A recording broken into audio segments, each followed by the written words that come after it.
Hey, my name is Ben. Thanks for stopping by. Today we're going to be installing a brand new sump pump.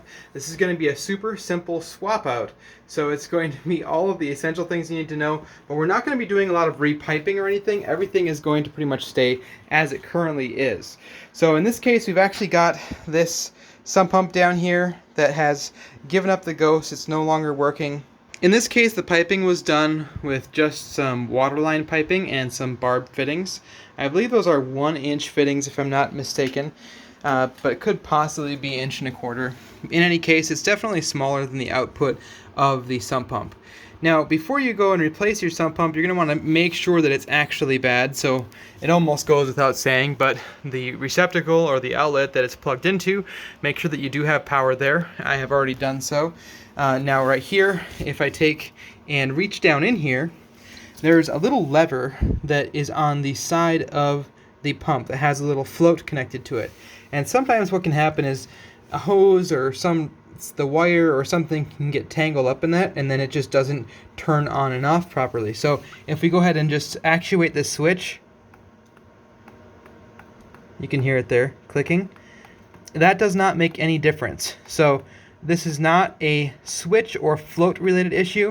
It could be that it's just the switch inside of the cap on the sump pump that's bad, but if that's the case, you still pretty much just need to replace it. So I'm going to get this pulled out and then we'll take a look at it.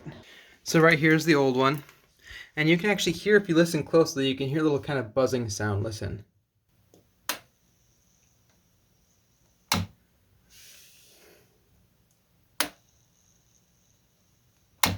So you can actually tell that there is power there.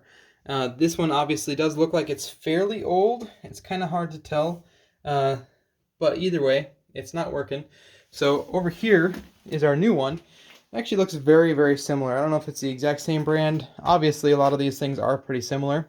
But if we lift on this right here, I've got this plugged in as well. You can hear that it does come on just fine. Now, as far as which sump pump you buy, I honestly don't think it matters all that much. We're going to go with a smaller one, a 1/3 horse in this case. Since we are just pumping it out of this smaller line going out anyway, it doesn't really make sense to go with a larger one unless we were to replace that line going up and out, which we're not going to do that today. That might be a project for a future time. That's one of the benefits of using the water line like they did though, is you can see how it bent out of the way, so we didn't really have to disconnect it in order to lift it out and kind of check it. So down here, we're going to be disconnecting it right where it comes out of the pump.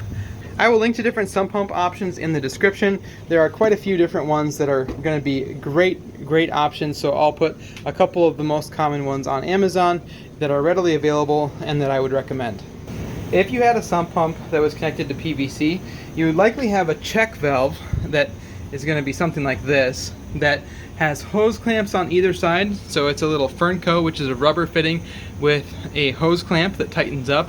You can loosen those, and then you should be able to just slide the PVC apart somehow.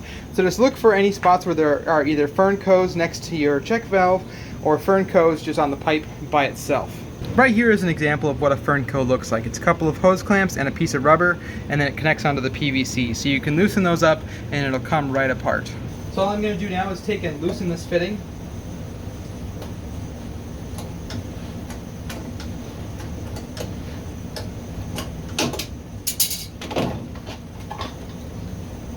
I went ahead and pulled this off of that barb fitting. Now I can thread this into the new sump pump. Now technically we could probably get by without using any sealant on the threads here. This is PTFE thread sealant. I will link to this stuff in the description. Since this is a plastic fitting that we're threading into cast iron, it's very important that you get it started just right without cross threading it. Plastic loves to cross thread into cast iron or any sort of a metal fitting. If you're threading into plastic, it's usually a little bit easier. So we're just going to take our time with this and make sure that we get it started straight by hand. It's like right there, it's kind of binding up. I think we're not quite straight on that. So sometimes it takes a little bit of just patience with carefully getting it started here. Okay, about 2 more minutes and then I finally got it. You should be able to turn it by hand quite a ways, and that's how you know if it's starting to cross thread or not.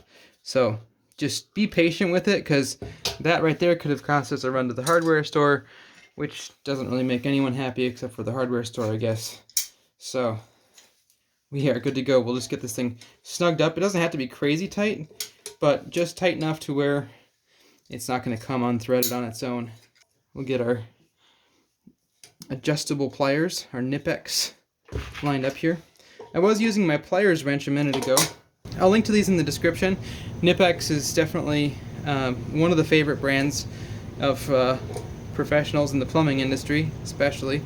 There's just really nothing to compare it to with regard to high quality adjustable pliers, or channel locks as we like to call them.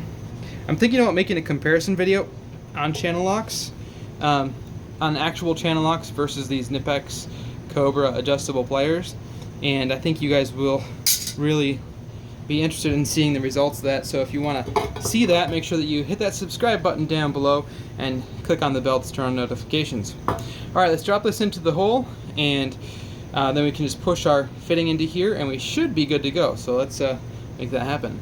I don't have my tripod with me today, so we'll use this guy right here. This is going to be one of its last duties. Alright, you stay right there, okay? So there's the pump. I think I'll just go ahead and push this fitting. Whoa! So we'll take our barb fitting right here and just push that onto there.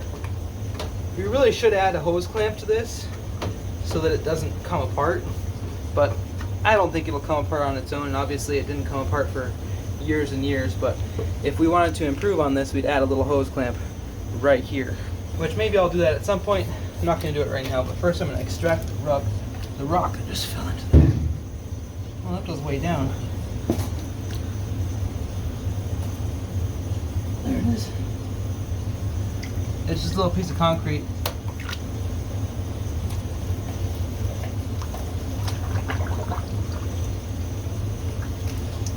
Alright, now let's go ahead and plug it in. See if it takes off.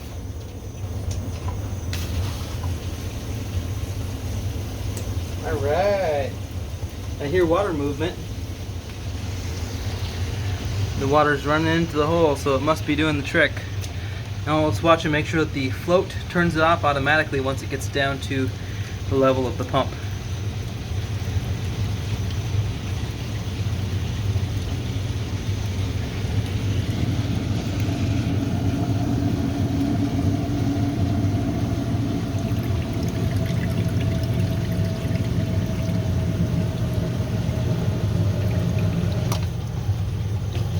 Bada bing, bada boom. There we go. And you can tell if the check valve is working or not. If there's a lot of water rushing back into the hole, then your check valve might be bad. But in this case, you can see that it stopped it, so there's not a lot of water flowing back down this pipe. But for some places where you have like a really long run on a larger size pipe, so let's say this was 1.5 inch PVC and it was running up the wall all the way up to the top here and off across the way a ways, what would happen if your check valve went bad is your sump pump would run, it would pump all that water up into the pipe and across, and then the hole would get down to the proper level, the pump would shut off, and then all the water would flow back into the hole again and then make it turn on, and it would just pump the same water over and over and over again, and that's why you need that check valve in there so that it doesn't do that. Now that we got our sump pump installed, we can get back to doing laundry, because the way this was set up was the laundry dumped into the laundry sink, which then drains into the sump pump, which then pumps up and out into the drainage system. So it's kind of a funny deal the way it's set up. And the reason I'm working with this is actually an Airbnb out here in the countryside. It's a little acreage. So if any of you guys are interested in taking a little vacation to southwest Minnesota, I'll put a link to this Airbnb listing in the description. If you found this video to be helpful, I'd really appreciate it if you hit that thumbs up button, subscribe down below for more videos like this one, and I'll put a couple of useful videos here on the screen for you guys to choose from. Thanks a ton for watching, and we'll talk to you right over there. See ya.